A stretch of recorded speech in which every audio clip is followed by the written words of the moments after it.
Hi guys, Dan here for BBC Learning English with this week's learner question. Find out what it is after this.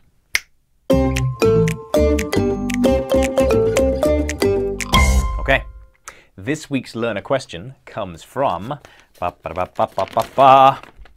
Sanmati from India, who writes, people use suppose and supposed to a lot of the time in conversation.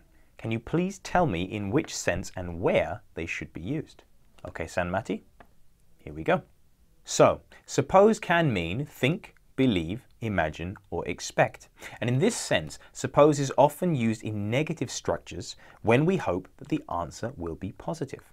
For example, I don't suppose you could lend me £20, could you? It's also used in short answers with the same meaning of think, believe, imagine, or expect. And note that two forms of the negative are possible. For example, do you think he will be late? I suppose so. I suppose not. I don't suppose so. Now, suppose and supposing can also be used in a completely different way to mean something like what if.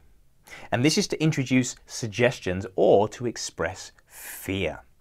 Now note that the verb which follows suppose or supposing can be in the present tense or the past tense. So for example, suppose I come tomorrow instead of Friday. Will that be okay? Or supposing I came tomorrow instead of Friday. Would that be okay?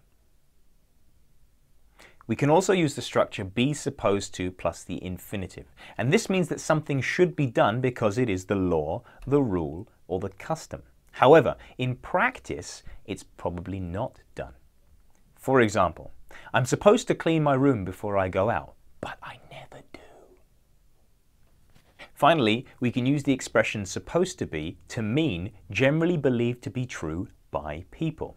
For example, this medicine's supposed to be good for stomach cramps. Why don't you try taking it? Finally, when you use supposed to in speech, note that the D is not pronounced. It is pronounced supposed to. However, when you write it down, don't forget the D, okay? I hope that answers your question, Sanmati. Thank you very much for writing to us. If anybody else out there has a question for Learners Questions, you can email us on learning.english@bbc.co.uk. Please remember to put Learners Questions in the subject box and your name and where you're writing from. We get a lot of emails, guys, and I'm afraid we can't answer every single one of them, but we do read them all. And for more information, go to our website, bbclearningenglish.com. That's it for this week's Learners Questions. I'll see you next time.